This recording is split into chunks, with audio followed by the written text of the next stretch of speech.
Hadirin dimuliakan Allah Subhanahu wa taala. Di bulan Rajab ini, ketika kita dalam euforia memperingati peringatan Isra Mi'raj, ada 3 hal yang khotib ingin garis bawahi untuk kemudian menjadi sebuah pelajaran di dalam kehidupan kita. Ketahuilah, ada 3 peperangan besar, baik secara fisik maupun secara mental, yang kemudian itu menjadi pondasi yang bisa menjadi pelajaran di dalam kehidupan kita di dalam mengambil pelajaran dari peristiwa Isra Mi'raj itu. Peristiwa besar yang pertama adalah bagaimana seseorang harus menghadapi kekuatan hal-hal yang logis, yang bersifat rasional, yang itu bertentangan dengan hal-hal yang kemudian dianggap irasional atau yang tidak logis. Keimanan dibutuhkan oleh seseorang untuk bisa menjadi orang yang selamat ketika ada dalam persimpangan ini, dan itu bisa kita lihat dari salah seorang sahabat Rasulullah Shallallahu Alaihi Wasallam yang bernama Abu Bakar, yang kemudian berjuluk As-Siddiq.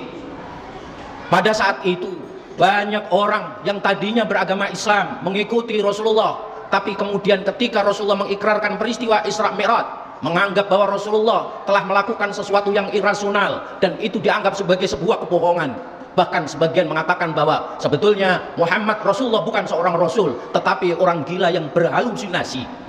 Tapi ketika peristiwa ini diceritakan kepada Sayyidina Abu Bakar As-Siddiq, maka klarifikasi pertama yang diucapkan adalah, apakah betul Muhammad Rasulullah mengatakan demikian? Iya, dan banyak sekali saksinya.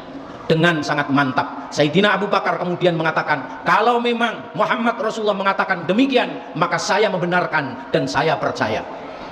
Hadirin dimuliakan Allah Subhanahu wa taala, pengakuan seperti ini tidaklah mudah di tengah persimpangan isu, di tengah persimpangan fitnah, di tengah persimpangan antara logis dan tidak logis. Tapi Abu Bakar As-Siddiq mampu melewati itu, sehingga kemudian secara monumental namanya senantiasa tersemat di belakangnya dengan kalimat As-Siddiq. Adalah kekuatan iman yang menyebabkan seperti apapun peristiwa itu dianggap logis atau tidak logis, tapi ketika sumber itu adalah sumber ilahi, maka tidak ada tawar-menawar kecuali harus mempercaya itu. Peristiwa Isra Mi'raj secara zahir mungkin tidak akan terulang dan tidak akan terulang.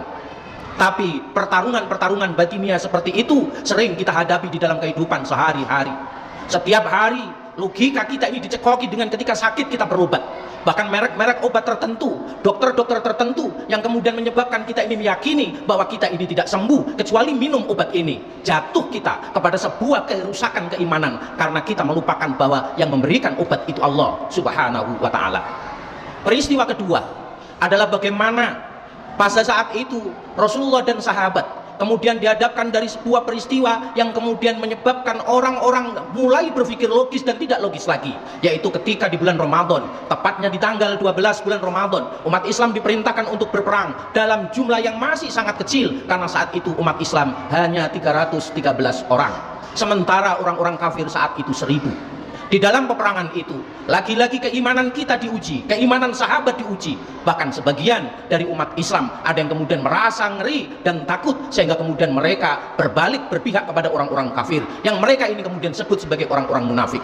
Tersisalah secara bersih 313 orang yang kemudian Rasulullah Shallallahu Alaihi Wasallam memasuki tenda dan kemudian bermunajat kepada Allah Subhanahu Wa Taala yang diabadikan di dalam Al-Quran, istastaghisuna rabbakum fastajaba lakum anni mumitukum, al-ayat.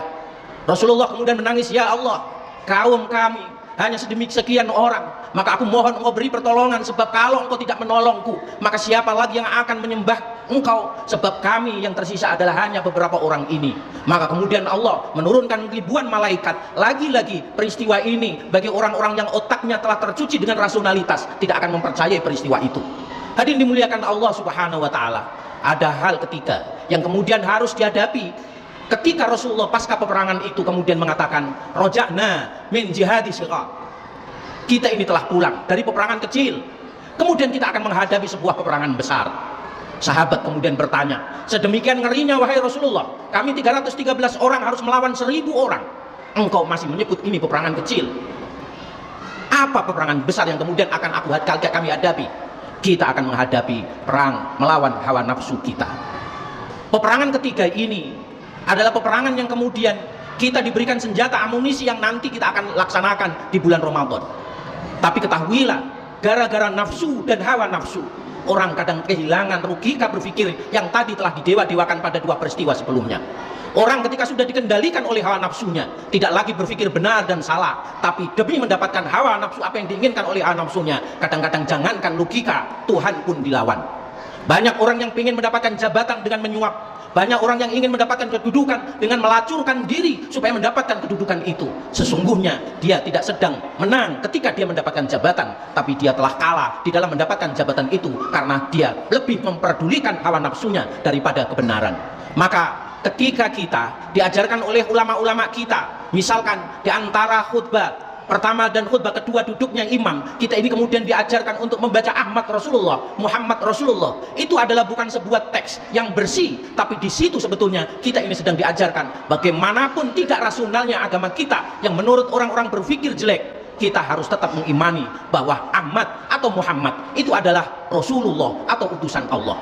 35 kalimat yang berulang-ulang itu tidak hanya sekedar memiliki makna pelafatan, tapi sebetulnya itu adalah penanaman bagaimana kita ini betul-betul mengimani dalam peristiwa Isra Mi'raj yang hampir semua peristiwanya dianggap irasional. Sesungguhnya kita tidak bisa menghadapi peristiwa itu hanya dengan logika, tapi harus kita menghadapi itu dengan keimanan.